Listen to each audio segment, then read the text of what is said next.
Bueno, arrancamos. Bienvenidos, buenas noches. Yo soy Juan Graña, soy miembro del Grupo Paternal, que estamos organizando junto a Siglo XXI esta actividad de presentación del libro coordinado por Pablo Semán. Aquí tenemos algunos de sus autores, los otros autores lamentablemente no nos pudieron acompañar hoy, y simplemente para hacer una introducción del grupo, somos un grupo político que está enfocado en construir una alternativa a democracia de izquierda democrática en la ciudad de Buenos Aires, y en ese contexto construimos estos espacios para volver a juntarnos, para volver a escucharnos, para volver a pensar colectivamente la situación en la que estamos y hacia dónde tenemos que ir.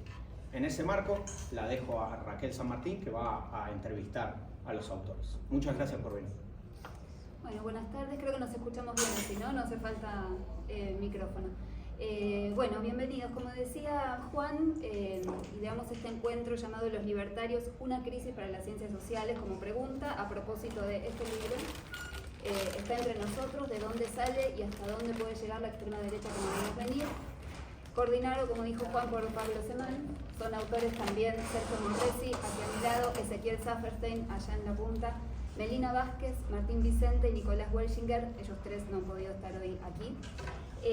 Hace un tiempo que teníamos ganas de sumar este libro y sus autores a las discusiones que venimos abriendo a través del grupo.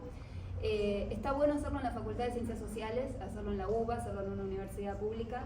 No se nos escapa que lo estamos haciendo en una jornada donde hay un paro convocado, donde en medio de movilizaciones y estados de alerta y emergencia, por el desfinanciamiento de la universidad, del sistema científico en general. Hoy, de hecho, Milei, no sé si fue en el Foro Madrid, fue en el Foro, que hoy tuvimos un corresponsal en el Foro, que es Ezequiel haciendo su trabajo de campo. Hoy Milei además dedicó una frase que la puedo traer: la casta no termina en los políticos, incluye también a los científicos e intelectuales que creen que tener una titulación académica los vuelve seres superiores y por ende todos debemos subsidiarles la vocación. Quizás es algo que podemos charlar después. Entonces creo que el sentido de la frase que pensamos como invitación de si los libertarios son una crisis para las ciencias sociales, como objeto de estudio, quizás como sujeto del gobierno, son más una crisis en mayor medida, ¿no? Algo que podemos charlar también. Soy, además de integrante del Grupo Paternal, editora en Siglo XXI, así que conozco un poco más de... No fui yo la editora de este libro, fue mi colega Ana Galdeano, pero sí viví el proceso de toda la producción y lanzamiento del libro, y estoy igual de contenta que todos en Siglo XXI por el éxito que está teniendo. Este libro salió en diciembre, unos días antes de que asumiera la presidencia Milei. Lleva 9 meses, lleva 5 ediciones, pero tiene también otro éxito que creo que es igual de importante, y es que logró instalarse de alguna manera en las conversaciones, ¿no? Y sus autores llevan, no sé cuánto, ¿tienen contado la cantidad de actividades que han hecho? No, pero decenas. Mínimo 2 por semana desde marzo. Y debemos haber respondido entre todos 400 entrevistas. Eso en auditorios enormes, auditorios pequeños, en todo el país, en distintos medios. La verdad que es el Viborita Tour que hemos llamado en referencia a esto, que a su vez es referencia de otras cosas, como saben. Es un gran éxito en el sentido esto de fomentar conversaciones más matizadas, ¿no? más informadas y creemos un poco más ricas, como hacen ellos con sus trabajos. Como estamos en la Facultad de Ciencias Sociales, nos pareció que era una buena idea empezar a conversar no tanto sobre la coyuntura, después llegaremos ahí, seguramente a ustedes también les interesa, sino la cuestión de algunas características de los libertarios como objeto de estudio, ¿no? Sociológico, politológico, antropológico, que son todas las disciplinas de los autores. Así que la idea es hacer algunas preguntas que conteste el que quiera, como quiera, si no quieren, no, y luego abrir a las preguntas de ustedes, a las observaciones, comentarios de ustedes, y terminar puntualmente para llegar a ver el partido a las 9. Entonces hago una... perdón, Ezequiel se tiene que ir muy rápido, así que no es que se está ofendiendo, tiene que irse a dar clase, en un momento se va a parar y se va a retirar, ojalá puedas decir algo. Hago una primera pregunta así muy general. ¿Qué tipo de desafíos, por dónde pasaron como los nudos más problemáticos de tener a los libertarios, o a la derecha, o al aspecto que ustedes hayan estudiado, porque además lo vienen estudiando hace muchos años y en distintos aspectos, como objeto de estudio? Pensaba que podían ser desafíos más conceptuales, del estilo, ¿qué animal es este que estoy mirando? ¿Puedo usar los conceptos que venía usando? ¿Tengo que usar otros? Pensaba que podían ser desafíos más metodológicos. ¿Cómo hago esto? ¿Cómo me acerco? ¿Qué tengo que ir a mirar?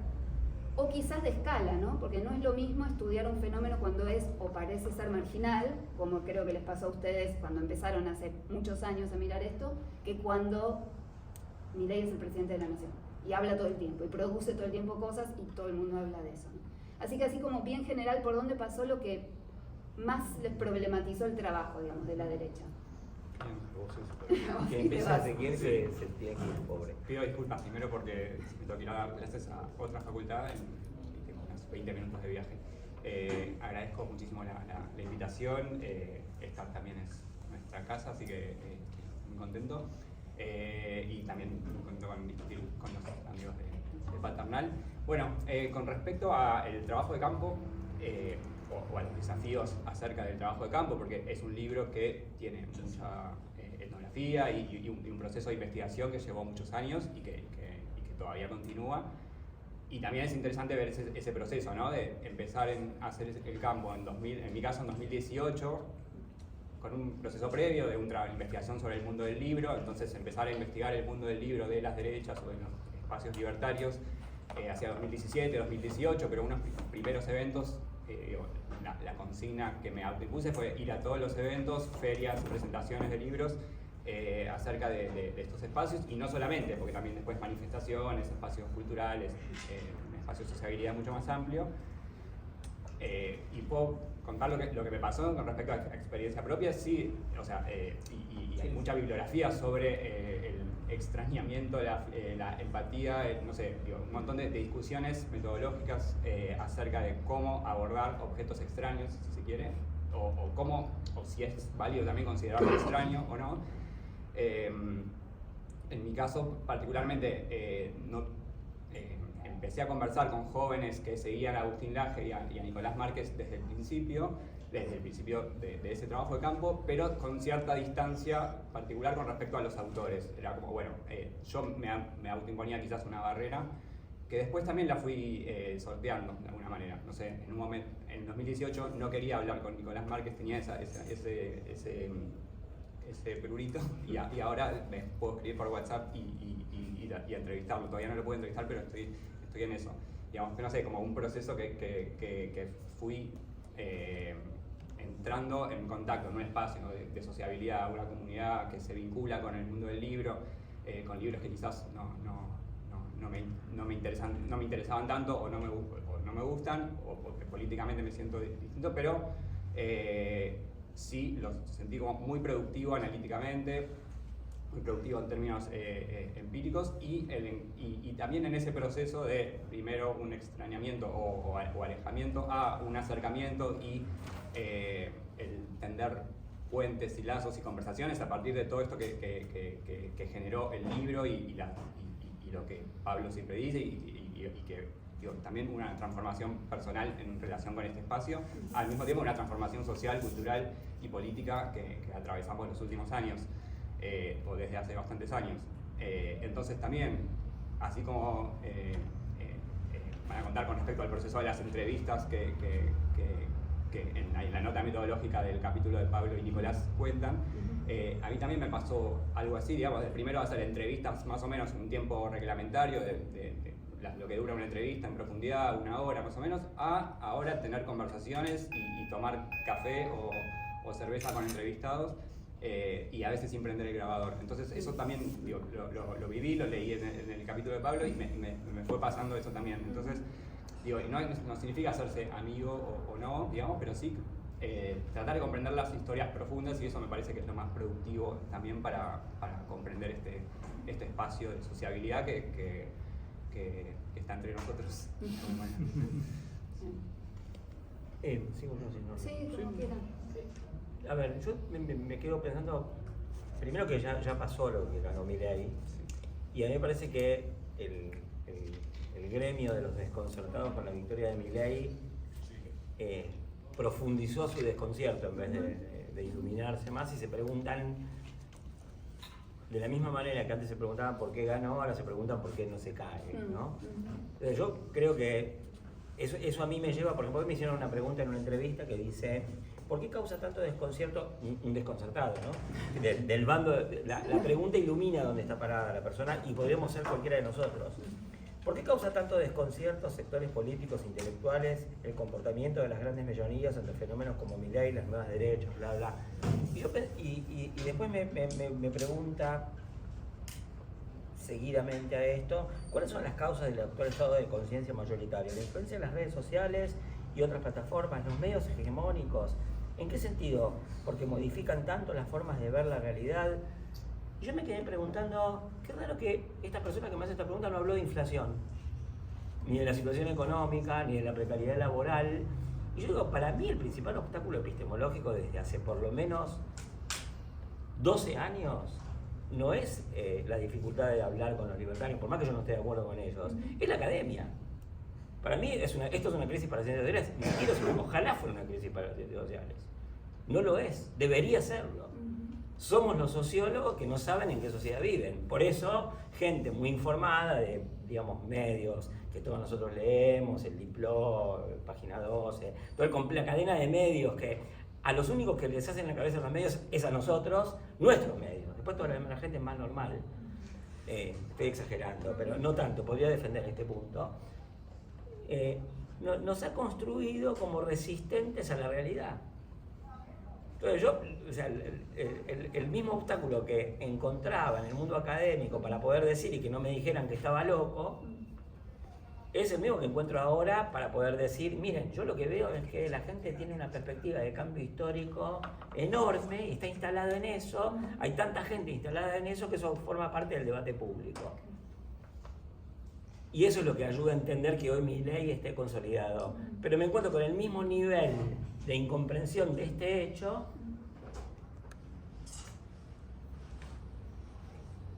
con el mismo nivel, quiero decir, que yo encontraba en la emergencia de la victoria de Milei con la victoria de Milei. No quiero decir, digamos, por ejemplo, acá está Gerardo, que desde hace mucho venimos compartiendo esas previsiones, o con Sergio, que desde hace 4 años, y es poco, veníamos teniendo un grupito con Martín Vicente que se llamaba Weimar, ¿no? O sea, y donde discutíamos si iba a ganar o no en esa época, ¿no?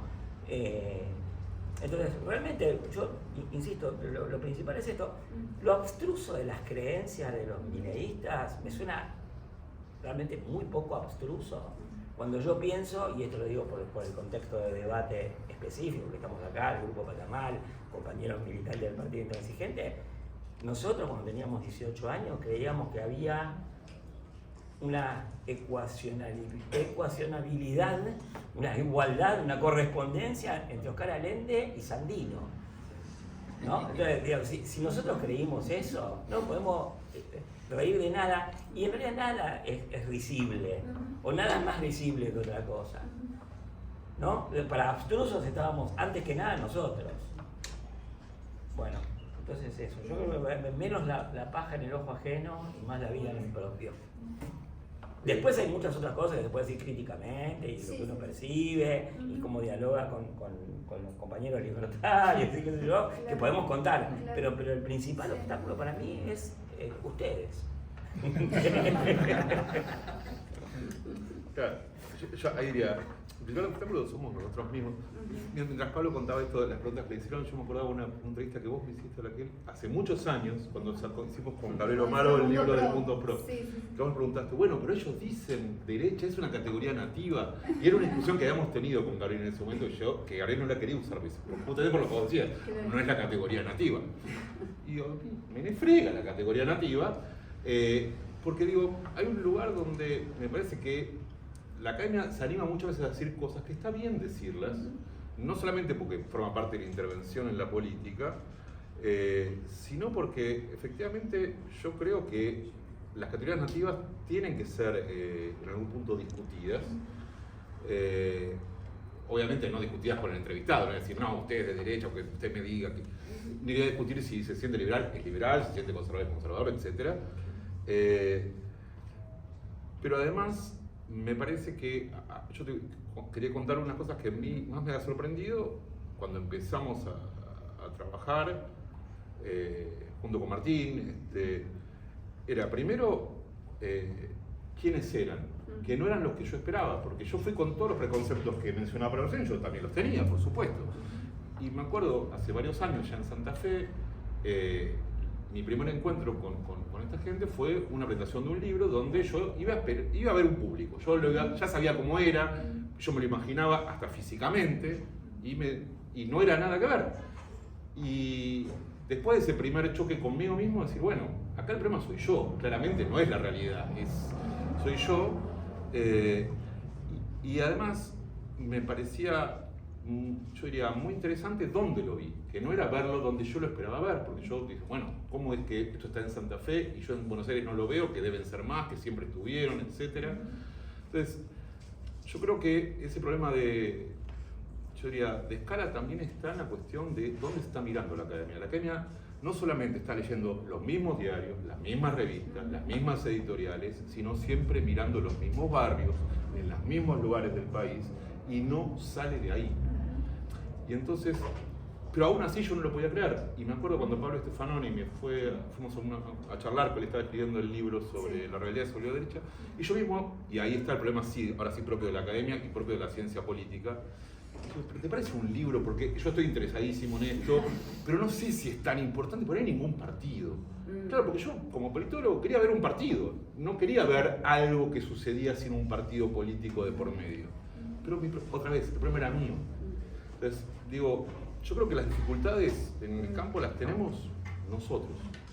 Las tenemos en no estar mirando siempre lo mismo, buscando siempre lo mismo. E inclusive, otra vez ahora vuelvo al tema de los medios un segundo, en esa cuestión de si escriben sobre esto le dan visibilidad. Sí. Digo, pero dejémonos de jorobar como si... ¿Cuántos nos van a leer? Pero si a mí me lee mucha menos gente de la que ve los canales de esta gente, ¿cómo le da? O sea, evidentemente vivimos encerrados en una cosa, si no hablamos esto va a dejar de existir. Y eso me parece muy preocupante, muy tremendo. Y es un tema que uno diría, bueno, es de la academia como tal, yo no sé si es de la ciencia política, las ciencias sociales, pero sí es un problema de nuestra academia, de nosotros como comunidad lectora, productora, consumidora de información, exacto.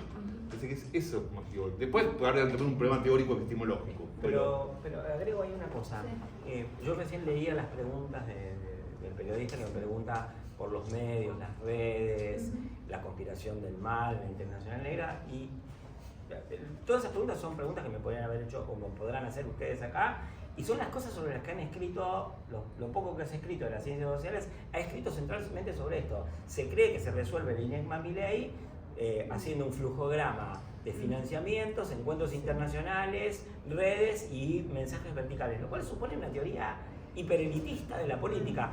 Todos han leído Thompson al pedo, ¿no? ¿Para qué leen a Thompson? Para nada, absolutamente para nada, porque incluso cuando se hacen entrevistas y se pregunta por lo que reciben los votantes, están buscando encontrar en los votantes lo que les dicen sus dirigentes, cuando a nosotros lo que nos pasó fue al revés. Él se encontró con un movimiento sin partido y nosotros nos fuimos a buscar votantes de derecha. Nosotros estábamos investigando jóvenes en la pandemia y lo que vimos es otra cosa. Estábamos buscando, no ni sé qué estábamos buscando. Se encontraron algo, ¿no? Pero lo que no teníamos es una teoría elitista de la política que nos permita eludir ese dato y decir, no, esto, si no responde a nada, no existe. Y además, teorías elitistas de la política que en general son como defensas jurídicas de instituciones totalmente vencidas y zombies, ¿no? Es desgraciado lo que voy a decir, pero es así, que es, alguien podría decir, tal acción de Milei no se puede cumplir porque viola el pacto de San José de Costa Rica. ¿No? Porque, o sea, nosotros hablamos con una asertividad de leguleyos rodeado de un cuerpo pretoriano respaldando la ley, y eso no existe, hace mucho que no existe y no va a existir. Pero sin embargo eso todo forma parte del corpus de saberes que se activan detrás de la teoría elitista de los fenómenos sociales. Bueno, eso es como una especificación. Cuando yo digo el problema es la academia, bueno, todo eso está en la academia. Alguien puede decir está en el periodismo, no. O sea, en lo que se escribió, de hecho, los pocos trabajos que hay sobre votantes y participantes de las experiencias de extrema derecha están hechos en términos de tratar de preguntar por qué significa qué cosa de la encuesta. Nadie se deja llevar por el entrevistado, ¿no? Y agrego una cosa más a esto, que es, por ejemplo, yo estaba preparando para dar una clase sobre Brasil, y en Brasil, que hay unas ciencias sociales importantísimas, con una antropología que investiga muchísimo a la gente, no hay, salvo un caso, buenos trabajos sobre los votantes, porque justamente la misma agenda que nos gobierna a nosotros, gobierna en Brasil. Y la única antropóloga que se metió a hablar con los votantes de Bolsonaro,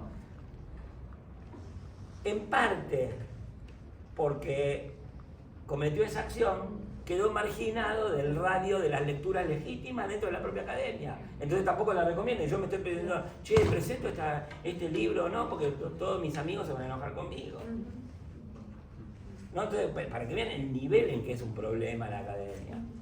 Porque yo consulté a mis amigos brasileños, que son todos buenísimos. Digo, pongo el libro de esta. No. ¿Ven algún cambio en ese sentido?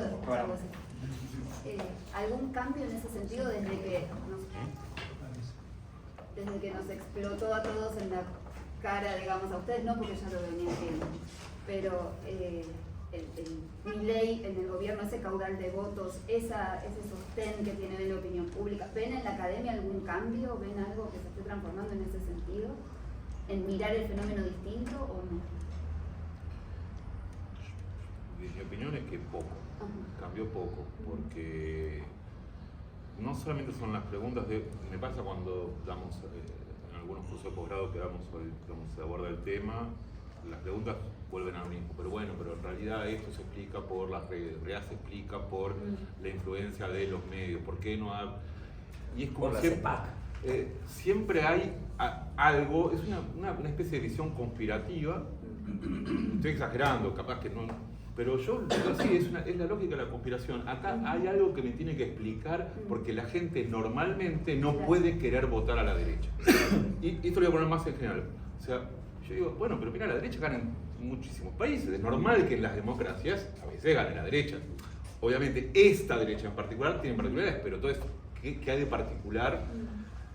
Pero no se quiere mirar tampoco al votante. Y eso que decía Pablo recién, digo, y está lleno de un montón de nuevos estudios que para mí aportan cosas interesantes, en el sentido de decir, bueno, mirá, acá tengo esta encuesta. Pues son básicamente una clusterización constante de la sociedad argentina para decir, pero en realidad no son de derecha. En realidad en cualquier momento los recontraconvencemos de que se equivocaron, de que los engañaron, de que en realidad ellos fueron engañados o se autoengañaron. Y me parece una visión de la ciudadanía, yo diría, para decirlo suavemente, paternalista, que se mantiene. Y que me provoca mucha desazón, porque si bien por un lado dice, no, es más complejo, no hay que pelearse con el votante, pero digamos que en realidad fueron engañados, pobrecito. Claro. Es la idea de, pobrecita esta gente que no se dio cuenta, lo que necesitamos es explicar cómo es que la lograron engañar o manejar o manipular sus miedos, sus angustias. Digamos, hay montones de explicaciones pero son todas concurrentes en ese tipo de explicación. En realidad no querían esto, pero lo hicieron igual. Y vamos a reconducir esto de alguna manera.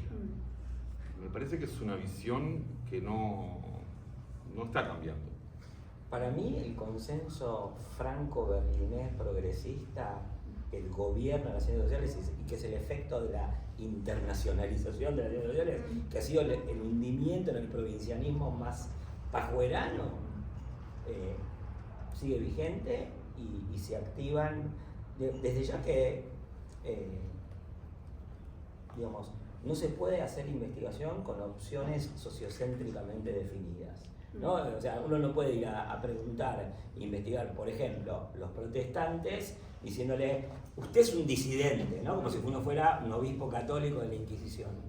Y en general, porque no hay trabajo de construcción del objeto, por más que todo en el oficio del sociólogo, las preguntas se parecen mucho más a eso de lo que nadie cree.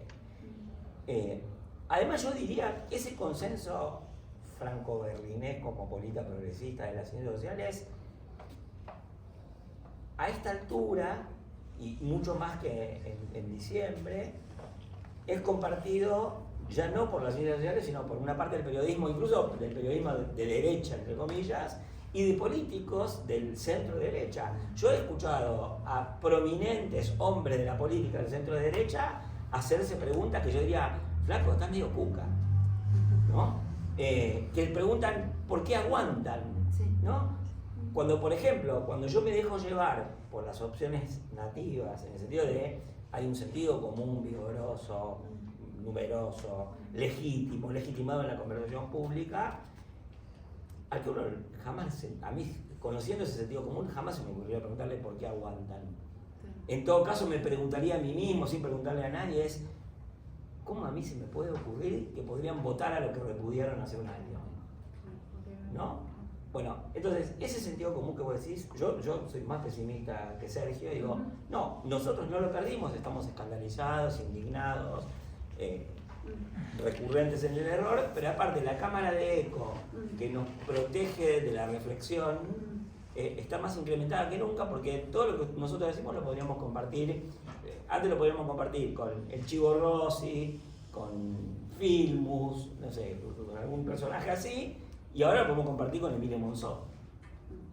Entonces estamos mucho más en el horno que lo que nunca estuvimos, porque la burbuja se agrandó y se incrementó el efecto de secta grande, que es, somos muchos pero no podemos ser la mayoría. Eso tiene que Perdón, y tampoco salir de un cerco epistemológico, ¿no? Que era de lo que venía, no tanto del problema político. Sí. Ahora, esa consolidación de la burbuja, ¿con qué tiene que ver? ¿Con algo que pasa dentro de la academia, con las condiciones de producción, digamos, del conocimiento como se dan hoy? ¿Tiene que ver con algo que está por fuera, con una época? ¿Con qué lo vinculan más? ¿Con todo eso? Bueno, lo hago corto y te dejo a vos más poder. Yo creo que, a ver, a mí no es que me guste Milei, y la verdad que las cosas que dice Milei, si uno no hace de tripas corazón y de limón limonada, se hace muy difícil vivir. Entonces, en estado, digamos, de mi ingenuidad originaria, yo tiendo a repudiar eso y tiendo a no saber nada. Como nunca en la vida me pasó, no quiero oír la radio, no quiero oír las noticias, no quiero oír lo que dicen, y yo entiendo que si yo hago eso, con todas las prevenciones y los orgullos de los que me jacto, cualquier persona, digamos, entonces, eso es un problema, y no es solamente de la academia, insisto. A ver, yo creo en la política pasa eso, y además con Milei yo lo que veo, sobre todo, porque ahora a mí se me armó un campo de investigación antropológica con la dirigencia política, y yo lo que veo es que la dirigencia política está horrorizada porque, claro, la casta tiene bronca, más que miedo. Los desplazaron unos advenedizos y ahí hay un enfrentamiento. Si uno ve la relación entre derecha no mileísta y derecha mileísta, en el fondo hay un enfrentamiento de clase, ¿no? Y entonces, eso también ha reforzado la burbuja. Después, qué sé yo supongo que está el mercado internacional de estudios sobre las derechas, en el cual nosotros intentamos estar, porque no, o sea, hicimos una diplomatura, otra diplomatura, escribimos artículos, no es que somos vírgenes mirando el mundo, y nosotros luchamos con quienes nos editan acerca de los títulos que le ponemos a las cosas. En el libro del siglo XXI nosotros discutimos muchísimo el título, no hubiéramos querido poner extrema derecha, queríamos poner libertarios, ¿no? Pero digamos, nosotros constantemente encontramos esa rigidez de nuestro propio mundo social para relacionarse con este fenómeno que insisto, yo creo que tanto en las redes académicas se ha fortalecido eso porque nació un campo, las nuevas derechas, ¿no? Y hay una derechología que se está haciendo como se hizo piqueterología en los 2000.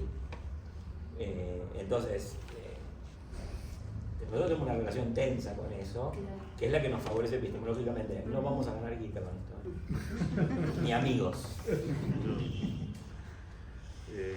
Sí, yo, a ver, creo que efectivamente, primero hay una cuestión de duelo natural de todos nosotros, de decir, mirá, no importa qué vimos, no la vimos, no vimos nada, etcétera. Más allá de eso, yo creo que los que no votamos esto que estamos de duelo y es comprensible, y la retracción también es comprensible, tanto de quienes participan más activamente en política como de quienes lo hacen con más distancia. Pero, dicho esto, en el caso particular de la academia, me parece que hay algo mucho más preocupante, que es negarse y atacar lo que, no diría que está a ojos vista, pero que es una problematización necesaria y que además es parte supuestamente del mandato de las ciencias sociales. Y eso me parece un poco más preocupante que la cuestión, yo creo, más político general. Y también esa cuestión a pensar el fenómeno siempre como adaptación local de algo global, que me parece que no ayuda tampoco a la comprensión, digamos, pues, obviamente los estudios comparativos tienen su función y es importante ver el fenómeno a una escala mayor, yo creo que lo hacemos, pero ese ver una escala mayor no significa decir, bueno, entonces lo que yo tengo que hacer es ver cómo lo que está, como si el espíritu del derechismo, que estuviera así como el espíritu hegeliano, se encarnó en Milley, se encarna en Melo, no funciona así. Pero el tema es que se insiste en que se hace. Sí, y si uno dice, podríamos verlo de otra manera, es como que quedamos medio en offside. Y yo la verdad en ese punto me siento siempre un poco en offside. Y también cuando insistimos con una cuestión que para mí que está buena el laburo que hicimos y cómo nos complementamos, que es mirar esto en plazos más largos, ¿no? Es decir, bueno, che, mirá, acá durante el gobierno de Macri pasó esto y apareció esto. Ok, eso es cierto, pero no me explica nada si no voy para atrás y miro, che, ¿cómo fue evolucionando el campo en la Argentina? ¿Qué pasó con las juventudes y cómo fueron cambiando en la Argentina? ¿Qué pasó con la circulación de ideas en Argentina? ¿Qué pasó con las demostraciones públicas en Argentina? Y sobre eso quiero decir una liñita solamente, que era, digamos, al comienzo, cuando empezó el proceso feminista, todo el tiempo existía mucho las redes, los medios. Digo, che, ¿no lo vieron a Milei con el megáfono? Como si fuera un militante del MST, pidiendo que se juntaran 10 personas. Eso no valía nada. ¿No lo vieron a Milei pululando por todo el país de gira como el Viborita Tour original, digamos? Yendo de provincia en provincia a charlas de 50, 100 personas. Eso también formó parte, no es que eran las redes solamente. Lo cual implicaba también una mirada sobre el espacio público muy poco apropiada para la acción social. No, el espacio público es así, acá y allá. Es como si hubiéramos desaprendido todo para mirar esto en particular, porque esto en particular nos disgusta demasiado y no podemos afrontarlo. Eso es parte de lo que yo llamaría mirada elitista, y quería poner un subrayado en algo que refería recién Sergio, que es lo de lo global, ¿no? Justamente, primero porque por una cuestión de incluso hasta de comodidad física, todo el mundo prefiere estudiar lo que puede agarrar de internet y lo que le queda socialmente cerca, ¿no? Entonces el eje en lo global es importantísimo. Y la segunda cosa, y eso también ocurre en el mundo académico, que es la religión es el opio de los pueblos. Yo no creo que sea eso, pero los viajes son el opio de los académicos. Y entonces, hacer grupos globales para estudiar la globalización de lo global, de la globología, es encantador. Entonces, nos encontramos yo, un nicaragüense, un guatemalteco, y hacemos... Y aparte empieza una cosa que es genial, porque la búsqueda de comunes denominadores, que se puede hacer y que se pueden encontrar. Ahora, no me vengan a mí a decir que buscar comunes denominadores no es una operación conceptualmente reductiva. Con lo cual, sí, tenemos los comunes denominadores producto de una reducción del fenómeno, pero el fenómeno no es aquello a lo que lo redujimos, ¿no? Y entonces, todo lo que yo llamo globología, que es mucho más, digamos, la esencialización de la escala global de los fenómenos, por razones prácticas y epistemológicas, conduce de nuevo a reforzar eso, porque no se ven las singularidades, pero yo cuando digo singularidades no son las excepciones que escapan a la regla, sino porque no hay regla, ¿no? Y eso también refuerza la opacidad y la incomprensión y esa tensión eterna entre desconcierto y despertar en pesadilla, y desconcierto y despertar en pesadilla. Es un duelo que está obstaculizado, en parte por una melancolía de que una crisis económica le devolvería flotabilidad a las barcas del progresismo y encontrando un mascarón de proa ganaría las próximas elecciones. ¿No? Es parte de ese duelo trabado. Entonces aparece un montón de gente buscando padres muertos. De hecho, perdón si alguien me pide esto, digo, uno es Moreno. Hay una crítica parecida a la que ustedes están haciendo a la academia que se puede extrapolar al progresismo para ir un poco al... Yo no lo creo, porque no creo que el progresismo... Digo progresismo, nos entendemos, ¿no? No, capaz que no. Capaz que no, nos entendemos. Capaz que no, porque... Es un término no nativo, no sé, raro también.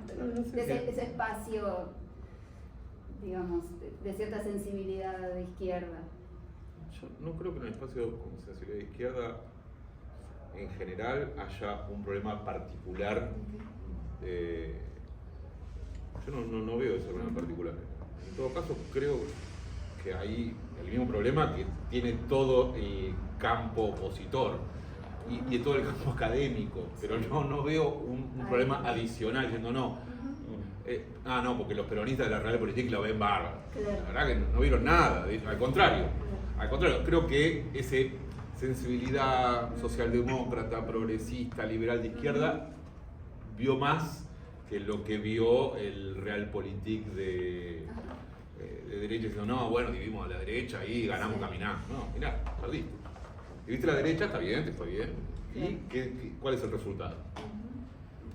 Sí, ahí, o sea, agrego un matiz. Al principio no me conformaba lo que decía Sergio y después lo escuché y digo, no, sí, está perfecto. Porque efectivamente lo que resiste la percepción es mucho más grande que el progresismo. También agrego que, por un lado, entre el mundo académico y progresismo se ha conformado una zona de tráfico que es lo que yo llamo el partido de los profesores y en parte la sociedad política ampliada, en parte. Y es un anticapitalismo de cátedra mucho peor que el socialismo de cátedra que denunciaba Engels, ¿no?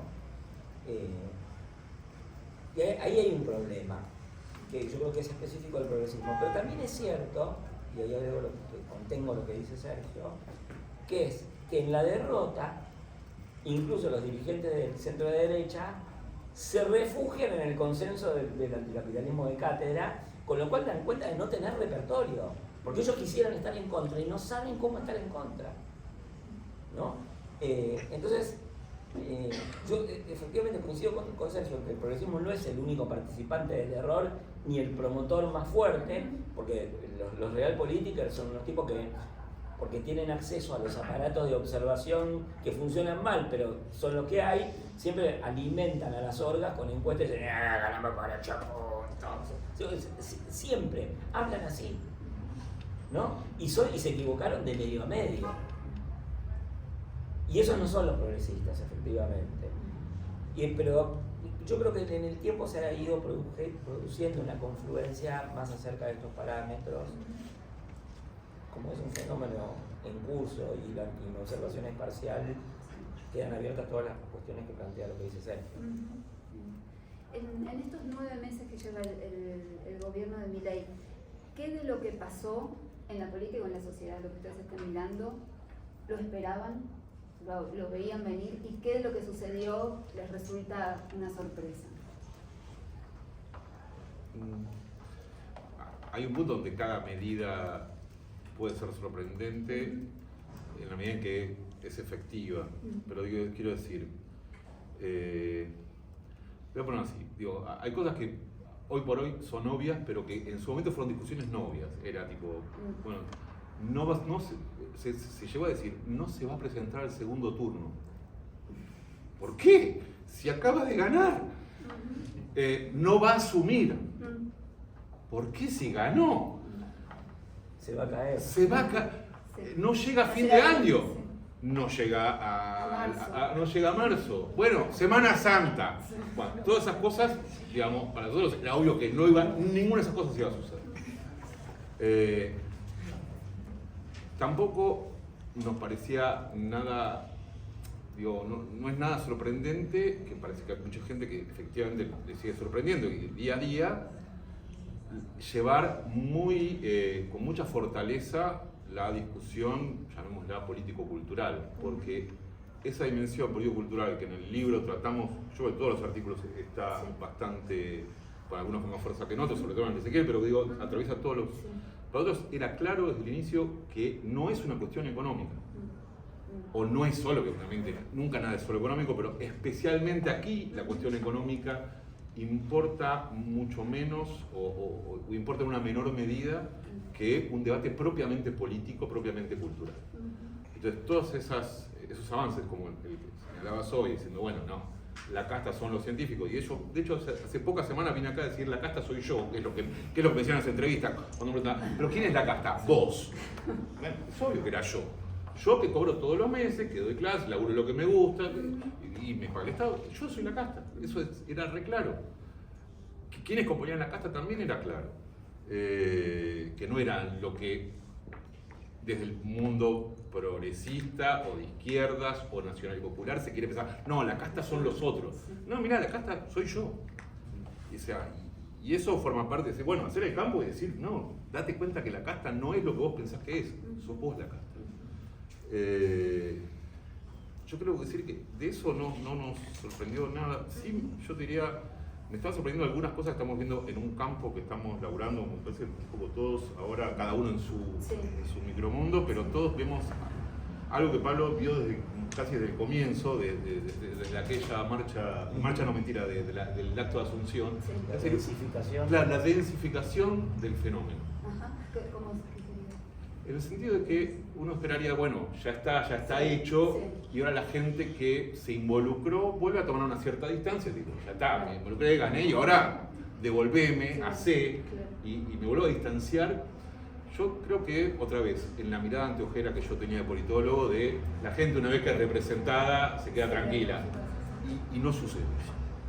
Y no solo no sucede eso entre quienes se activaron por el mileísmo, sino que yo estoy viendo, al menos en el campo estoy haciendo, obviamente, como siempre digo, no representa nada, no es una encuesta, pero la verdad, algo debe ser ese campo, es que yo veo personas que fueron candidatos, o sea, no es que tipo más o menos candidatos del radicalismo y del peronismo, contentos, esperanzados con la presidencia de Javier Milei. Entonces, digo, hay algo que se está produciendo, son candidatos, vos decís, en ciudades pequeñas, a puestos menores, pero decís, bueno, se involucraban tanto con Juntos por el Cambio o con el Partido Justicialista, al punto de ser candidatos, de familias, y aún así están esperanzados y contentos con Javier Milei. Entonces, decís, bueno, quizá en lugar de esperar cuándo se acaba esto, tengamos cuidado de que esto se solidifique y no solo se densifique. Sí, hay una cosa que cuando fuimos a la asunción de Milei escribimos un artículo juntos que veíamos un proceso de densificación política, ideológica y organizativa, donde todo el mundo veía incapacidad de respuesta, no, porque ahora aumentaron los combustibles, se cae el gobierno, ¿no? Devaluación, inflación, se cae el gobierno. Nosotros decimos, no, miren, hay capacidad de respuesta. Veíamos, ya después del libro, elaboración de nuevas respuestas, porque nadie está muerto, ni nosotros ni ellos, ¿no? Eso entonces a mí me lleva a no sorprenderme por ninguna de las cosas que yo temía que ocurrieran, porque de hecho nosotros estábamos como gritando como desesperados, y eso nos causó varias peleas políticas, independientemente de la academia, con gente a la que le decíamos, che, miren, están llevando esto a una ruina total, completa y absoluta, y están enlodando todas y cada una de las banderas del progresismo, ¿no? Entonces, ahí no hay sorpresa. Ahora, yo creo que hay una cosa que es interesante, que se las cuento como bufonería mía, digamos, como acto fallido mío, porque yo creo que eso nos pasa a todos, aún teniendo todas estas previsiones que digo que tenemos. ¿Qué pasa esto? El día que se sancionó la ley bases, yo tenía la obligación de hacer un análisis para presentar ante un grupo de empresarios sobre qué iba a pasar con la ley bases. Y los empresarios estaban deprimidos porque creían que la ley bases no salía. Y yo les expliqué más o menos, tomando la actitud que Max Weber ante los oficiales del ejército alemán, diciéndole, boludos, no va a haber una revolución, ¿no? O sea, les dije, no, muchachos, la ley va a salir, están todos los votos, no puede no salir. Y coincidía con lo que terminó pasando a la noche. Ahora, yo me fui a dormir y a la mañana me desperté y vi el diario y vi que salió la ley bases y me agarró un dolor en el pecho, como si yo mismo hubiera pensado que no podía salir porque no sé qué metafísica de la historia se oponía a eso. Entonces, quiero decir, esa disociación entre el analista y el sujeto de un deseo político, la tenemos todos. Y yo que creía que estaba con los ojos bien abiertos, igual en el momento los cerré y me dormí, ¿no? Entonces nadie está a salvo de eso, ni siquiera uno que se jacta de, digamos, hacer una profesión de eso. Lo cual señala la complicación, ¿no? Entonces yo creo que, dicho esto, y dando una tercera vuelta sobre lo que decía, o una segunda, es muchos podíamos esperar esto, otros podían no esperarlo, pero el estado de situación anímica de todos nosotros hoy es desayunarnos todo el día con leche negra, ¿no? Y es un horror. ¿Hay ya alguna pregunta de ustedes en la sala? Puedes putear también. No dije comentario, dije pregunta. ¿Alguna crítica? No, eso no entra. Si no habilitas comentarios, no. ¿Alguien? No, yo tenía una cosa que puede resultar un poco banal, pero que la menciono simplemente a ver si ustedes quieren elaborar sobre eso. Y digo que es banal porque es más superficial en la crítica a la academia que la que ustedes ya desplegaron acá, que es esta tensión entre el que quiere comprender y el que quiere predecir, ¿no? Parece que hay una cosa, sobre todo en el espectro más profesional o más profesionalizado de las ciencias sociales, de que el producto que se vende a un cliente obvio, que pueden ser los partidos políticos o que pueden ser empresarios como los que lo escuchaban a Pablo, si lo que se está ofreciendo ahí es el valor predictivo de nuestro saber o nuestra capacidad de comprender. Yo digo, ¿cómo juega eso? ¿Cómo se relaciona eso con estos bloqueos epistemológicos que ustedes ya señalaron? Por mi parte, digamos, la verdad yo no predije nada nunca, salvo que la derecha en este país importa y está ahí siempre. O sea, no hay ninguna predicción, lo que hay es una constatación. Una constatación de decir, mirá, acá hay un fenómeno que la academia se niega a ver y que algunos actores de la política se niegan a ver. Lo podemos llamar de otra manera, podemos no llamarlo derecha, llámenlo como quieran, ok, pero estaba ahí. Ahora, eso no da ninguna capacidad de predicción, porque si uno está mirando a la derecha, y en algún momento tenés razón, porque la democracia alguna vez la derecha gana, entonces, tantos años, mirá, pero por eso, o sea, yo no predije, no. Y de hecho, me acuerdo de discutir con Pablo, en las apuestas electorales de cómo sale la elección, yo perdí, no es que sabía cómo iba a ser la elección, pero eso no es lo que importaba, porque al fin y al cabo, no importa cómo salen las elecciones, lo que importa es lo que estaba, está y va a continuar estando en la sociedad. Entonces, ¿eso se le puede vender a un partido político? Probablemente no. ¿Se le puede vender a un grupo de empresarios? Probablemente no. Pero yo, la verdad que no estoy para eso, digo, qué sé yo. Pero en última instancia, creo que lo otro, esas ciencias sociales de hagamos encuesta y digámosle a la gente cómo hacer, primero, viene equivocándose duro y parejo hace tiempo. Yo creo que, insisto con esto, una sociología política basada en clústeres no sirve, pero olvídese así brutalmente. Está lleno de eso, hay un montón de trabajos publicados sobre eso, y me parece no sirve para nada. No sé si lo que hacemos nosotros sirve mucho, pero eso en particular no sirve. Es más, digo, si yo quisiera laburar en el sentido predictivo, llamaría a los matemáticos, a los físicos, a ese Big Data, a los estadísticos, y decir, che, pensemos juntos alguna herramienta, pero las encuestas de clúster, me parece que no, ya está, no va para más, no da para más. Ya, Gaita, pero quiero responder antes al Puri. Yo no sé si voy a responder todo lo que vos planteás, pero bueno, por lo menos una parte de lo que planteás, y tiene que ver con lo que dice Sergio. Esto no fue que nos pusimos de acuerdo, que en un comité central, y hubo un documento y una teoría, pero creo que tenemos todos nosotros, en los que hicimos este trabajo, un respeto muy grande por las visiones cualitativas, y además entendemos lo cualitativo como centralmente basado. Después podemos discutir mil veces la idea de comprensión, que ya no estamos en el 1920, ninguno es neocantiano, no me vengan con pavadas, ¿no? Pero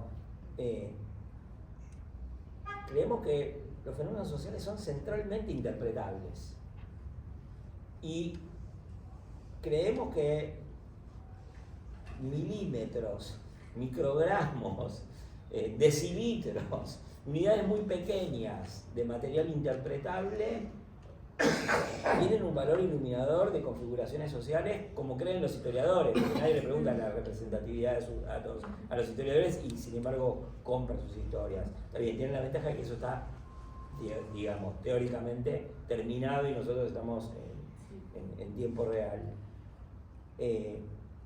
Y esa convicción tiene que ver con decir, por lo menos en mi caso, y en el de Nicolás, que luchamos muchísimo contra eso, que es no alinear los parámetros del conocimiento etnográfico con los de las exigencias del método científico hecho como mímica del positivismo. Entonces a mí cualquier cosa que sea X impacta en Y, eso me importa 3 carajos y me parece horrible, poco interesante, incluso por más que la pegue, como qué sé yo, como el caballo del circo, cuando le golpean 2 tablas y después le golpean 2, dice 4 porque tiene reflejo condicionado. No dice nada, encubre eso. Bueno, eso es una cosa, digamos, ¿cómo entiendo yo que hay que entender estas cosas? Con parámetros de conocimiento que están totalmente divorciados de las pretensiones positivistas.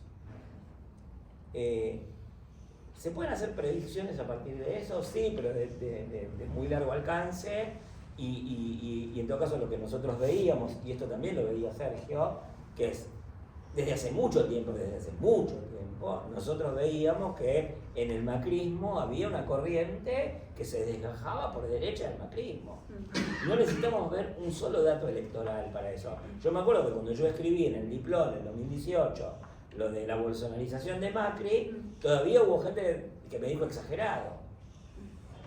Porque las encuestas dicen no sé qué cosa. Es más, el 16 de agosto del año pasado hubo una persona que a mí me dijo que era un insensato por pensar que podía ganar Milei, porque las encuestas no decían eso, ¿no? Entonces, en ese sentido se puede ser predictivo. Y se dialoga, bueno, entre comillas, el cliente sobre esa base de esa honestidad. Yo a los políticos les diría, bueno, dejen de pensar en las encuestas, pero piensen en lo que está pasando históricamente. Piensen en el sentido del cambio que hay. No piensen en los focus groups como identificación puntual de demandas, casi espiando por el rabillo del ojo o por la cerradura la escena primaria del votante, ¿no? Para mí va más por ahí. Entonces, si uno puede decir cosas con perspectiva, o sea, no predictivo en el sentido de una ley, obviamente, pero sí se puede hacer para mí algo de perspectiva, inclusive a partir de datos tan idiotas como los cualitativos, y esto lo digo irónicamente. Había, creo... Sí, Sí. 2 preguntas con un poco de fundamentación cada una.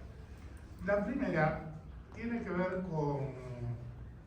con la epistemología que está detrás, ¿no? Porque comparto que no es cuestión de predecir, pero sí uno piensa que honestamente las ciencias sociales tienen que pensar escenarios posibles. Y en esto, en cuanto a escenario posible, ¿no? Esa mirada de largo plazo que tienen, ¿no? Encontrándola en el voto, como lo dijeron ustedes, muestra un fenómeno de muy largo plazo, que sin duda iba a tener alguna repercusión en el sistema político, pero no necesariamente el gobierno de Milei. O sea, lo que quiero ver es qué lugar le dan ustedes a lo coyuntural. Porque, digamos, recordemos que Milei llega al gobierno también por acciones que no tienen que ver solo con la base, sino con movimientos de los partidos. O sea, si el peronismo, una parte del peronismo, básicamente Massa, no hubiera sostenido fuertemente la campaña de Milei, tanto económica como políticamente, para tratar de dividir el voto, Milei no sabemos si hubiera llegado a donde llegaba. Si Macri no hubiera jugado a destruir a uno de sus candidatos, no sabemos si el resultado hubiera sido este. Entonces, la primera pregunta es, estas cuestiones que inciden en los procesos, ¿qué lugar tienen en la mirada que construyen ustedes? Respondo Y la la segunda. no, dejanos responder la Claro, primera. responder esto, son catalizadores. Porque digo, Ahí van cada uno con su versión, dale, Claro, con claro. la tuya. No, avanzamos. no, digo, yo en ese punto seguramente... Yo me habrá- paro por cuestiones de lugares, aquel- igual no se nota que estoy parado. de aquel libro de Lawrence Stone sobre la Revolución Inglesa, que hablaba de así, bueno, los procesos que se van decantando. Bueno, pero si no hay un catalizador, la Guerra Civil Inglesa no sucede. O sea, si no hubiera estado Laut ahí, bueno, capaz que no pasaba esta guerra, capaz no lo decapitaban al rey. Y sí, o sea, sí, efectivamente hay catalizadores, pero es una suma también de catalizadores, porque son los problemas que ya tenía, y eso lo sabemos por el libro de Mariana y Gabriel sobre el PRO, digamos, los problemas que ya estaban discutiendo dentro del gobierno de Juntos por el Cambio, y que de hecho lo transparentó finalmente Macri en la campaña del Sí se puede. Y un crecimiento de lo que veíamos nosotros, ahí ya estamos haciendo campo, con Ezequiel y con Martín, de decir, che, la gente que va a la plaza a decir que Macri siga y lo está puteando, lo recontraputea, ¿y a quién vota? A Macri.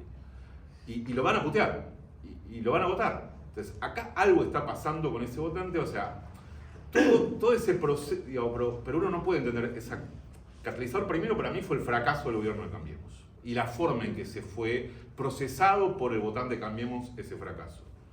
La pandemia. Sin la pandemia nada de todo esto se hubiera producido.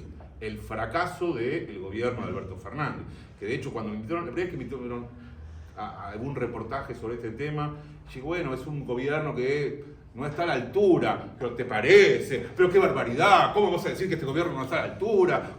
Con todo lo que hay, sí, pero yo digo, debo vivir otro país, evidentemente, que los que me están haciendo el reportaje, que les pareció una barbaridad, insisto, primero fueron eso, un gobierno no está a la altura de las expectativas, y les parecía tremendo que dijera eso.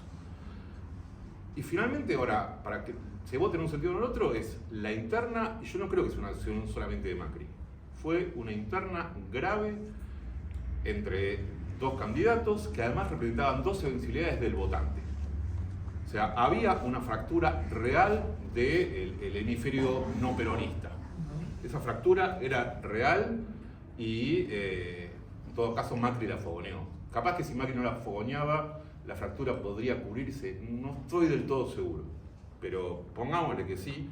Y claramente, si Massa no hubiera apoyado con plata, con candidatura, si Cristina no lo hubiera subido al ring hace 2 años, y bueno, sí, podría haber sido levemente distinto, pero insisto con esto, lo que uno estaba prediciendo no era una elección, sino el fenómeno social que se estaba desarrollando y que aún si perdía las elecciones, porque podría haberlas perdido, a lo mejor Massa sacaba 3 puntos más y decís, entonces la sociedad argentina no tiene ningún problema, la derecha radical no existe, la Argentina es inmune, pero era falso. Si ese resultado se hubiera producido, si Massa hubiera ganado las elecciones con el 40% de los votos, yo creo que acá tenemos un problema gravísimo, porque una parte importantísima de la sociedad está dispuesta a impugnar estaría dispuesta hoy a impugnar ese gobierno.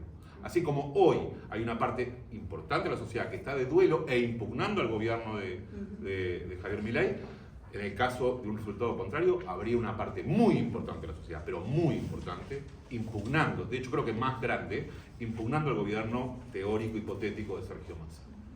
Y esa parte de la sociedad es muy fuerte, muy activa y hubiera estado igual aún si hubiera perdido las elecciones. Yo creo que la pregunta de Gerardo es decisiva y estoy de acuerdo en el principio general que sostiene implícitamente, pero no estoy de acuerdo en el caso particular por los mismos argumentos y algunos más que tiene Sergio. Porque, a ver, si uno me pregunta, ¿cuál es el canon para analizar una coyuntura en el sentido portantieriano que no es el que vos dijiste, pero sé que es el que vos compartís?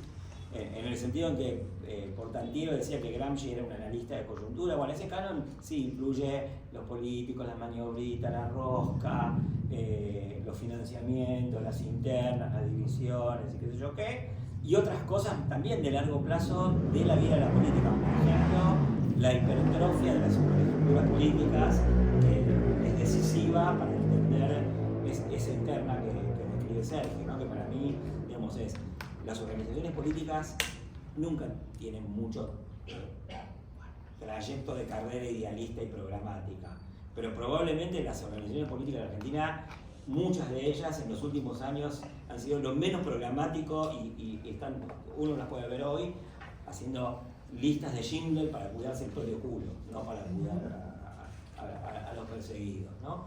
Entonces, todo ese mundo de maniobritas existe, se hacen, pero para mí no habla para nada de la eficacia. Y lo digo porque, por ejemplo, cuando escribí lo de la bolsonarización de Macri, que me dijeron que era un exagerado, no había pasado nada de esto. Es más, ni siquiera estaba en el horizonte que ganara Alberto Fernández en la elección. Y me acuerdo que me dijeron exagerado. Porque lo que yo veía en ese momento, y lo hemos discutido con Sergio, que también lo veíamos antes con Macri, es que realmente lo que estaba pasando en la sociedad, y no en 2018, sino también desde antes, era muy fuerte. Y yo lo que veo, y ahí es la especificidad de mi desacuerdo con el caso concreto, eventualmente, porque digo mi desacuerdo es porque vos decís no sé lo que hubiera pasado, que es más o menos como ser predictivo, ¿no? Entonces pongámonos de acuerdo y no nos pisemos la sábana entre fantasmas. Entonces diría, no saber es no saber, no es que no iba a pasar. Yo tampoco sé, vos no sabés, yo tampoco sé, pero intuyo, y creo que vos también intuirías, que se estaba generando un centro monzónico, un viento, que para la batalla política que se venía generaba una diferencia de magnitudes y de envergaduras muy grande, de manera tal que esa corriente electoral que se generó era más o menos como el ejército alemán en la época de la Blitzkrieg, y las roscas de la política y todas esas milongas y qué sé yo eran como la línea Maginot en la invasión de Francia, que todavía hoy quedan casas y casamatas enteras de la línea Maginot que no sirvieron para un carajo, porque la Blitzkrieg sucedió igual. Entonces la diferencia de magnitud, eso es lo que yo tengo en la cabeza, en mi epistemología concreta, no en mi epistemología general. En la epistemología general sí, los partidos, los dirigentes, la oferta, la represión, los financiamientos, los videos de los políticos con putas, todo eso seguro que existe e influye. Pero para mí el viento que se estaba cocinando era enorme y a los fuegos del Averno lo alimentaron mucho más que las roscas de Massa, la inflación de Massa, la pandemia o todas y cada una de las alegres transgresiones que el kirchnerismo se permitió en relación a la política en todo sentido. La segunda pregunta tiene que ver con esos vientos de largo plazo, digamos, ¿no? Y no para entender o no, sino, no para predecir, perdón, o no, pero me parece que ante todo a fenómeno relativamente, por más que exprese un proceso nuevo, expresa un proceso muy largo de desgaste del sistema, la pregunta por su estabilización o no es una pregunta todavía pertinente. Sí, sí. Y en ese sentido, lo que uno siempre se pregunta, ¿no? Cuando mira cómo se construyen espacios políticos, y que esos espacios políticos en general tienen más que ver con la radicalidad, el jacobinismo de un discurso y los contenidos que ese discurso articula, más allá de su orientación de izquierda o derecha. Es claro que en la Argentina, después de 16 años de kirchnerismo, iba a ir por la reacción, no podía ser por otro lado, pero es una reacción que es una reacción también con contenido, y no digo para decir esta reacción puede ir para acá o para allá, pero con contenido profundamente democrático. Digamos, el discurso anticasta es un discurso democrático que puede ser utilizado en contra de la democracia, pero que es un discurso básicamente que moviliza contenidos democráticos. Entonces, esto ya lo sabemos por un montón de estudios, no vamos a ir a los estudios del Partido Comunista Francés, su espacialidad territorial y la del Frente Nacional, en el surgimiento del Frente Nacional y así. Mi pregunta es, si lo que estaba claro es que había disponibilidad para un discurso radical y disponibilidad para una articulación de elementos democráticos contra la casta, el sistema, la política. Ahora, dependiendo de esos resultados, esos elementos pueden tener articulaciones muy diferentes. No digo que las va a haber, pero digo, me parece que no es tanto el carácter de izquierda o de derecha, que el carácter de derecha es mucho más circunstancial después de un proceso de, ¿qué estamos pagando? ¿30 años, 40 años, 20 años de fracasos? O solo 16 o solo 4. Creo que todos pensamos que por lo pronto estamos pagando bastantes. Bastante. Sí, no 4. Entonces, No 4, digo, ni me parece 16. que la disponibilidad, no disponibilidad porque nunca hay disponibilidad, pero que esos elementos tienen mucho que ver la coyuntura. Si ustedes lo piensan así o lo piensan como necesariamente una articulación, el sentido de el desgaste, para decirlo, la falta de resultados de la democracia argentina a través de las décadas, llevaba inexorablemente a la derecha. Es que, bueno, ahí yo tengo una discrepancia ahí, Gerardo, porque digo, el tema es que me parece que nos acostumbramos a pensar en la democracia argentina sin derechas, porque nacieron sin derechas. La democracia argentina del 83 nació sin derecha, o con una derecha muy acotada. Una derecha que estaba, no sé, en el Movimiento Popular Jujeño, en el Partido Autonomista Liberal, y después la barrieron encima. Y en todo caso eran derechas que después podían existir, y existieron, encapsuladas adentro del peronismo o adentro del radicalismo, pero no una derecha que dijera, sobre todo que dijera de sí misma, yo soy de derecha. Eso no podía haber. Podía haber una derecha que decía, yo soy de centro liberal, yo soy nacionalista, auténtico, peronista de Perón, pero no de los montoneros, qué sé yo. Digamos, diferente manera de ser de derecha que no decían ser de derecha. Pero efectivamente, las derechas habían estado antes, y al momento tenían que reaparecer en la medida en que el peronismo y el radicalismo, con derechas o sin derechas adentro, fracasaron. No la democracia, yo ahí pondría también un punto. No sé si la democracia, ¿por qué la democracia fracasó? Fracasó en todo caso, fracasaron estos partidos. Y se puede tener democracia con... Me refería me refería a los gobiernos, no al sistema.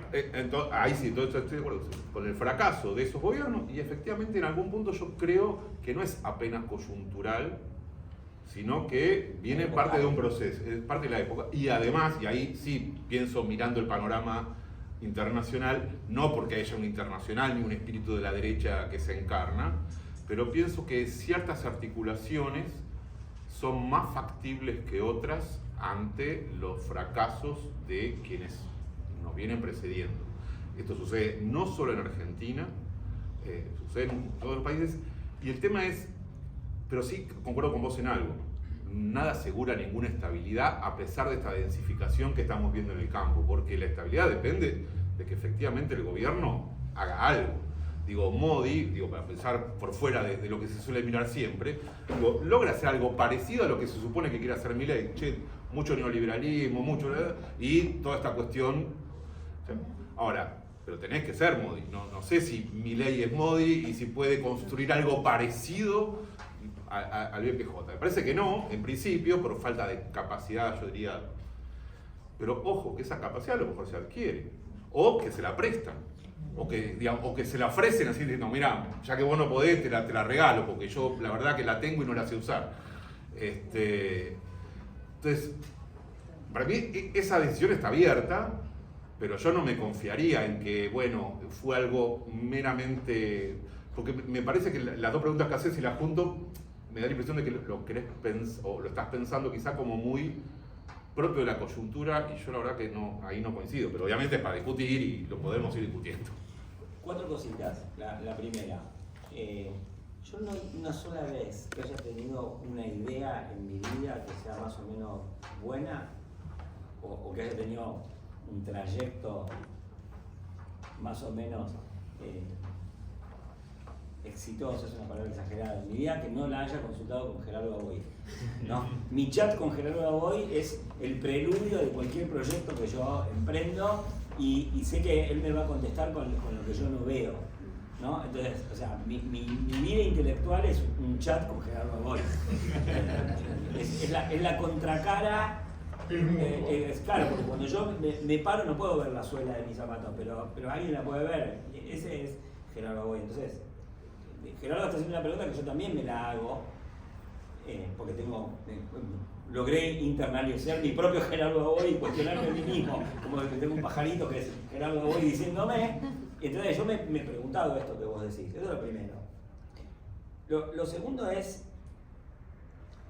bueno, yo quiero precisar la idea de coyuntura. Para mí la coyuntura, yo sé que en sentido común es lo inmediato, pero para mí en sentido teórico es lo concreto, que es lo contrario a lo inmediato, que es la síntesis de múltiples determinaciones, como dirían Hegel y Lenin.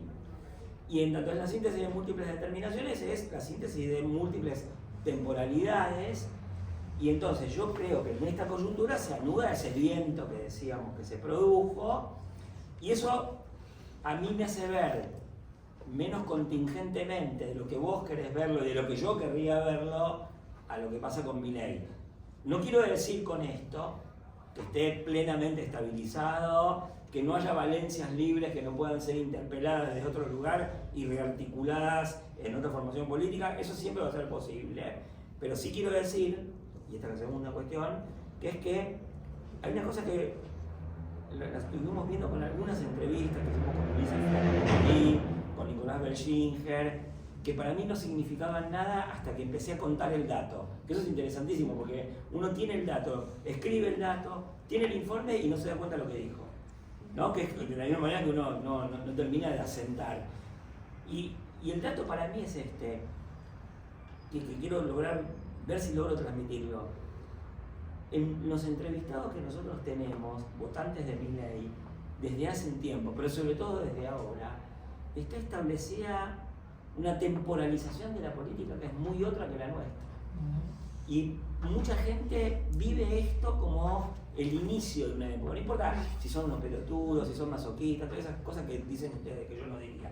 Pero digo, y esa idea de nueva historia, de relanzamiento de la historia, pasada de sentimiento privado a sentimiento público, es estructurante del espacio público y es un factor de estabilización actual y de largo plazo. Entonces eso, digamos, lo incluiría, y eso me hace verlo menos contingentemente que vos. Está bien, yo sé que vos no tenés este dato, y yo sé que este dato que estoy transmitiendo porque es una mierda, pero ese es mi dato. Puedo hacerlo más denso, pero yo no lo voy a hacer ahora. Entonces ahí viene una tercera cuestión, que es, eso a mí no me lleva a una perspectiva de afirmación necesariamente a lo Modi, aunque también, porque también lo que veo, y esto para mí es diferente de la India respecto a Argentina, en una cuestión crucial, que es que Estado y sociedad política en la Argentina y en América Latina especialmente son una ínsula en terremoto en medio de un océano cada vez más grande y embravecido. Yo deseo que resucite en el dominio pleno de sus facultades mentales Alain Turenne en 1984 y que lea esto que está pasando, porque creo que diría algo parecido a esto que estoy diciendo. que es, no importa lo que ocurra en la sociedad política e incluso en las relaciones de estabilización de una producción hegemónica, porque en realidad el tipo societal está viviendo un tipo de crisis que es mucho más grande que la de las relaciones políticas. Y eso es importantísimo. Y entonces, cuarta cosa, esto se puede estabilizar, como más o menos se estabilizan todas las cosas en Argentina, no a lo módico de ser una potencia, la India, y al mismo tiempo llevarnos a un panorama de cada vez más fragmentación y más violencia, que es lo que creo que estamos viviendo, porque hay fragmentación de todas las fuerzas políticas, hay fragmentación a nivel de la relación entre los estados provinciales y el Estado nacional, y hay fragmentación territorial porque fenómenos de control territorial por parte del narcotráfico, por ejemplo, son crecientes. Entonces todo eso está fuera de la estabilización política, por más que lo quiera pensar yo, mucho más ampliamente que con los partidos, las maniobritas, el financiamiento y la escala global, con la gente, ¿no? Y aún pensándolo así, igual me quedo chico porque todo eso es una ínsula en terremoto en un mar embravecido. Yamila. Después de todo esto no me animo a preguntar. Tengo una pregunta. ¿Por qué no le pide a nadie? No, bueno. No, me parece un poco... Tengo una pregunta. Tenemos 40 años de discusión continua. Por suerte, 42. no conocemos. 42. Una pregunta que ya Con venimos Gabriela. hablando con Nicolás, que estuvo en una de las mesas que organizamos sobre educación y que lamentablemente hoy no está, sobre justamente las instituciones educativas. Un poco en el libro traían algunas ideas ustedes sobre lo que decían algunos entrevistados acerca de la escuela o de las instituciones educativas. Y la pregunta es si el presidente se manifestó que quiere romper el Estado, que el Estado no sirve y el Estado un poco llega a la gente a través de sus instituciones.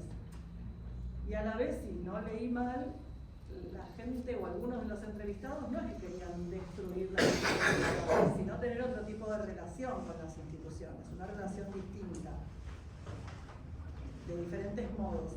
¿Cómo se procesa eso cuando pregunta puntual me interese sobre educación, sobre las instituciones educativas, la escuela, la universidad? Estamos viendo cómo hay ataques hacia diferentes instituciones del Estado y algunas reconfiguraciones. Digo, cosas que no terminaron de cuadrar, los vouchers fueron algo así como muy chiquitito, que no terminó siendo lo que prometían en campaña. El arancelamiento que siempre anda circulando de las universidades, no termina de suceder, pero sí el de financiamiento. Esto va a ir afectando progresivamente a sectores que participan de la educación pública, aunque son libertarios y que se empezaron a manifestar y a expresarse, que antes quizás no se expresaban también, ¿no? Antes no decían que eran libertarios. Bueno, en síntesis, ¿cómo vieron? Porque me interesa también que cuenten cómo lo vieron y no esto de ver cómo piensan en el futuro, sino cómo lo vieron cuando hicieron las entrevistas. Estas voces sobre las instituciones, específicamente las educativas, pero las instituciones del Estado. Mira, yo te puedo decir, lo que yo vi en su momento, lo tiene que ver en el momento también dónde se hace el campo. Yo vi dos cosas, tanto en Santa Fe como en Chubut, que son dos lugares donde entrevistas, que es la escuela como un problema, pero no como diciendo, si vos decís, el Estado son las instituciones, y en general uno piensa, porque uno es progresista, vive en Buenos Aires, la cara linda del Estado, la maestra, el profesor.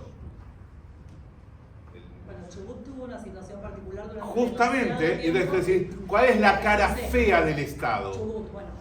La maestra. Pero también en Santa Fe, donde decían, che, mirá, en esta ciudad nos conocemos todos, son grandes ciudades pequeñas, digo, para mí pequeño, jamás no es pequeña, esto es mediano, ok.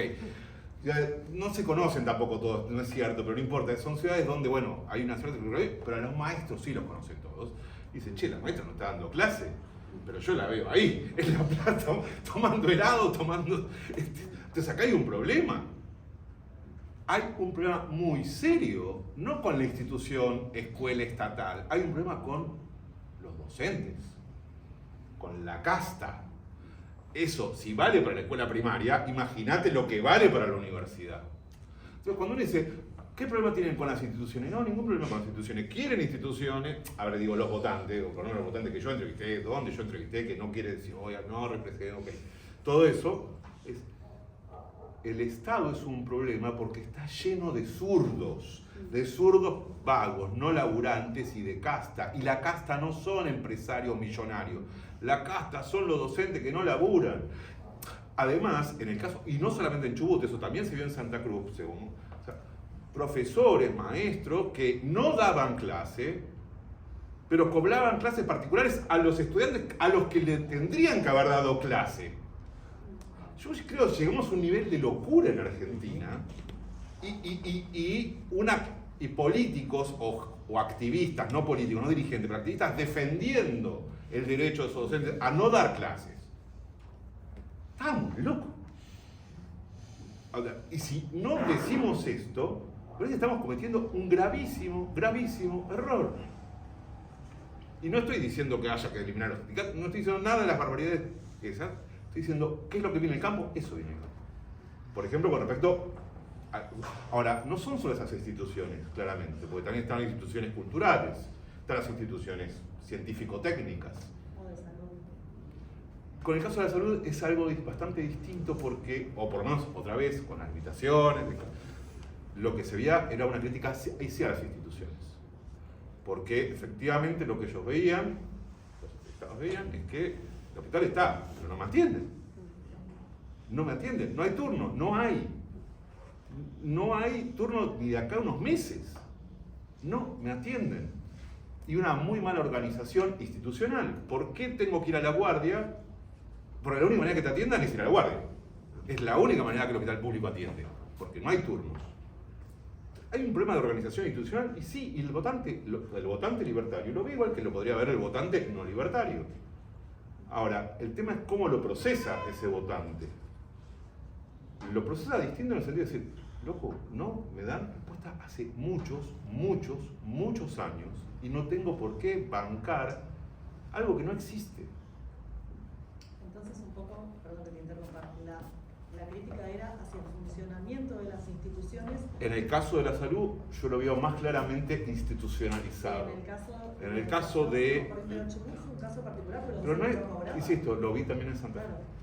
Lo que pasa es que a mí me parece que si uno se detiene en un análisis puntual, que no es el que vos decís, pero que muchas veces se hace, sobre la gente votó a Milei, pero quiere educación estatal y qué sé yo, que es una forma de mirar eso para, digamos, porque hay un siga-siga del ánimo, ¿no? De, vamos para adelante, qué sé yo, que encuentra en los pequeños datos la esperanza. Yo no soy desesperanzado, pero no quiero ser estúpido. Entonces, eso de ir a medirle el aceite al votante, que votó con un anarquista libertario, pero quieren Estado, qué sé yo, me parece que si uno se pone a hablar con el votante y trae este ejercicio de imaginación sociológica que hace Sergio y que podemos incluir muchas otras cosas, bueno, la relación con el Estado es muchísimo más compleja que lo que estaría presente en esa contradicción, que por otro lado no es una contradicción no consciente para los actores. Que te podrían decir, si vos vas y les enseñas la contradicción, bueno, está bien, en Suecia es una cosa, en Argentina es otra, y te dicen muchas más otras cosas. Y en general yo diría, la experiencia del Estado que tienen los ciudadanos argentinos, incluso aquellos que creen en el Estado, es horrible. No hay más que ir al correo argentino a buscar una encomienda y ver cómo te trata el tipo del correo que tenés ganas de matarlo, ¿no? Entonces, toda nuestra fe estatista temblaría si tuviéramos que ir al Estado todas las veces que mucha otra gente que no tiene fe estatista tiene que ir al Estado. Eso, digamos, como principio general de dónde poner la pregunta, ¿no? Y por el otro lado, yo creo que yo creo que lo que estamos viviendo es muchísimo más desgraciado que lo que ustedes creen que estamos viviendo. Porque yo creo que la apuesta del gobierno es, no van a poner los vouchers porque se van a gastar guita al pedo, porque prefieren seguir desfinanciando, pagando menos, que la gente no vaya a la escuela o que vaya a escuelas privadas y el voucher sea endógeno, digamos, como la dolarización. Entonces no hay apuro en hacer eso. Lo cual a su vez acentúa esa perspectiva de crisis del tipo societal, que ya va más allá de lo que ocurra con las elecciones, los partidos, la oferta y la demanda electoral. No sé, pensaba en el caso de, conocí a una maestra radical de Jujuy que se había sacado horas, se había ganado, buscado horas para dar clase con lo que ella llamaba los indios en la puna, porque eso le permitía faltar más veces. Entonces dice, ¿qué importa que le den clases tocollas o no? ¿Qué sé yo qué? Entonces no iba. Al mismo tiempo esa maestra vota a Milei porque está en contra del Estado. Y dice, no, porque esto es muy estatista, qué sé yo qué. Bueno, son los bueyes con que aramos, ¿no? Que tampoco están muy lejanos a muchos funcionarios nacional, popular, democráticos, ¿no? Tenemos una última pregunta ya y cerramos. Digo, porque no vamos a poner todo en la culpa de la maestra radical. Empezó una exposición hablando de las dificultades de esta facultad, como no yo voy a hablar de esta facultad, respecto de la producción de investigación, y me preguntaba si no tendrá que ver con el origen histórico de la Facultad de Ciencias Sociales, en los comienzos de la democracia y la necesidad de pararse políticamente y además de seguir y intervenir políticamente, si eso no habrá jugado en lo que muchas veces parece ser, no sé si todas las carreras, pero por lo menos yo leo uno de comunicación, ese tipo de sociología también, tiene más que ver con intervenir en la lógica política coyuntural, y entonces el sentido crítico se vuelve, digamos, militancia, y eso, digamos, jugando contra una investigación que no digo que debería ser positivista, pero que mató al positivismo, al estructuralismo, mató, digamos, al cuerpo científico y se quedó, digamos, en una especie de posmodernismo vacuo, y entonces que lo único que valía o lo único que vale es construir como posición política y no, digamos, esta idea de descubrimiento o de, digamos, asombrarse frente a la novedad, que es lo que implica la investigación, ¿no? Encontrar algo nuevo y no confirmar, forzar, digamos, nuestro escrito para ratificar lo que se supone que ya sabemos. Sí, yo creo que efectivamente la tensión entre interpretación y compromiso, entre ciencia y compromiso, se resolvió muy mal en una especie de hiperpolitización y de identificación del análisis, con algunos compromisos políticos y después con algunos partidos y después con algunas fracciones internas de algunos partidos. Entonces, uno puede leer investigaciones que están al servicio de la hipótesis de tal fracción del peronismo, ¿no? Que es una pérdida de distancia para mí total y absoluta. Así que, digamos, ahí entiendo cómo afectaron las dinámicas comprometidas a la lógica de la investigación. Me parece, por otro lado, que el polo sobre el cual yo me reclinaría no es el positivismo, porque para mí, pero esto es una opinión muy particular, muy mía, que obviamente no coincido con el 90% de la Facultad de Ciencias Sociales, es,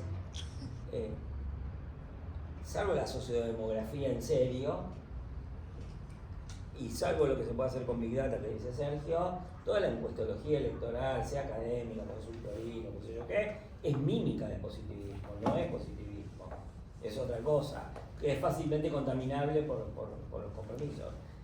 Yo creo que se puede tener cierto rigor interpretativo, que ya no sería hacer mímica del positivismo, sino poner otra posición en las ciencias sociales, y, digamos, ser crítico de las propensiones interpretativas a las que me llevan los compromisos. A mí eso, qué sé yo me eduqué en eso durante, hice todo un esfuerzo de eso en 40 años. Hubo cosas que me educaron en eso, cachetazos que me dio la vida. Pero esos cachetazos no fueron situaciones privilegiadas de observación, sino también era una cuestión de cómo se relaciona uno con esos cachetazos. Bueno, tal vez el otro alguna razón tenía, ¿no? O esa realidad te tiene que interpelar de una forma diferente. A mí nunca me gustó eso de todo oscuro parejo mirando al frente, ¿no? Y las facultades producen ese efecto. Entonces, con positivismo, sin positivismo, con compromiso, sin compromiso. Entonces creo que parte del problema que señalás vos tenés razón en cuanto al compromiso, pero también hay otras cosas que facilitan ser insensible a la diferencia.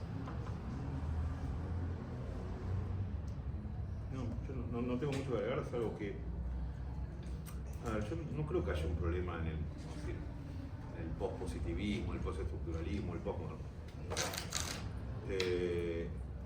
Eso yo creo que, sinceramente, no creo que ese sea el problema. Yo creo que el problema es una mirada, me parece que, no lo voy a decir tan taxativamente como lo dijo Pablo, pero que quiere hacer del producto académico algo al servicio de una visión que yo comparto, una visión de sociedad, una visión normativa de la sociedad. Entonces lo que me parece a mí, con o sin el postestructuralismo, lo que hay es una visión absolutamente normativa, y eso es un problema. No porque no se pueda hacer teoría normativa, a mí me encanta la teoría normativa, me dediqué muchos años a pensar así, pero si es todo lo que hay un problema. Y si lo que se quiere ir a observar, no importa con cómo, lo bien, lo mal, con qué instrumentos se observa, se interpreta, etc. Si lo único que se quiere es una especie de uso instrumental, y yo creo que ahí hay un problema. El uso instrumental es sobre todo inmediato, ¿no? Sí. Por eso alineado con la fracción. Muchas veces me ha pasado a estar, ni siquiera hablando de estos temas, diciendo, bueno, pero ¿qué es lo que tenemos que hacer? Decir, pero mirá, qué sé yo, no sé, digo, si querés después vamos a charlar y militar, porque al fin y al cabo uno también vive políticamente y ha militado, capaz que sigue militando, está muy bien, está perfecto ahora, pero no puede ser todo eso. Yo no sé si hay un problema particular en esta facultad, de hecho, para mí no veo nada particular en esta facultad con respecto a otras que también conozco, y donde pasa exactamente lo mismo, y las discusiones también, y las preguntas también son las mismas. Pero, o sea, yo no veo un problema acá, que no, es sociales de la UBA, no, es la humanidad en casi cualquier otro lugar del país. Digo, no son distintas, o no son tan distintas en esa cuestión particular. Tienen obviamente otras particularidades, pero eso no creo que sea un problema de esta facultad. No, yo creo que es un problema estructural, incluso de las ciencias sociales. A ver, voy a citar una contradicción que está por fuera de esta discusión, pero que es un análisis que habitualmente no se hace y yo no entiendo cómo no se hace. Todas las tentativas del romántico crítico Adorno para operacionalizar cuantitativamente su teoría crítica, que son autocontradictorias, no son leídas como autocontradictorias por los adornianos, que quieren encontrar índices de personalidad autoritaria, cosa que el propio Adorno dijo en su momento, que miren, yo estaba haciendo esto porque tenía que vender laboratorio, porque estaba exiliado y necesitaba plata, ¿no? Y lo mismo en la paradoja del jazzero adorniano, que todo el mundo se cree de vanguardia porque afirma que le gusta el jazz, porque en realidad es sordo, y después reivindica su carácter vanguardista y disruptivo y crítico de la serialización de la producción cultural en nombre de su gusto por el jazz. Bueno, entonces, el mundo de las ciencias sociales, para sintetizarlo, es un mundo de lecturas sin consecuencias. Y nosotros tenemos con los productos de las ciencias sociales las mismas relaciones contradictorias, ciegas, alienadas, fragmentarias y parciales que tiene cualquier lector de la revista Gente, no sé si está bien, ¿no?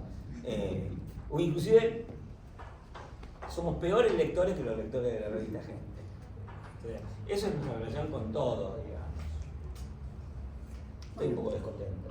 Creo que hemos dado la vuelta, es un buen momento para cerrar. Dos cosas muy cortitas. Como miembro del Grupo Paternal, los y las invito a seguirnos en nuestras redes que están ahí, a venir a las actividades que organizamos.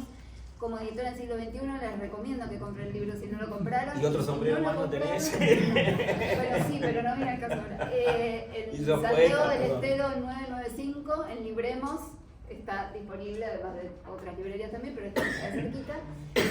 Y en mis dos personalidades les agradezco un montón.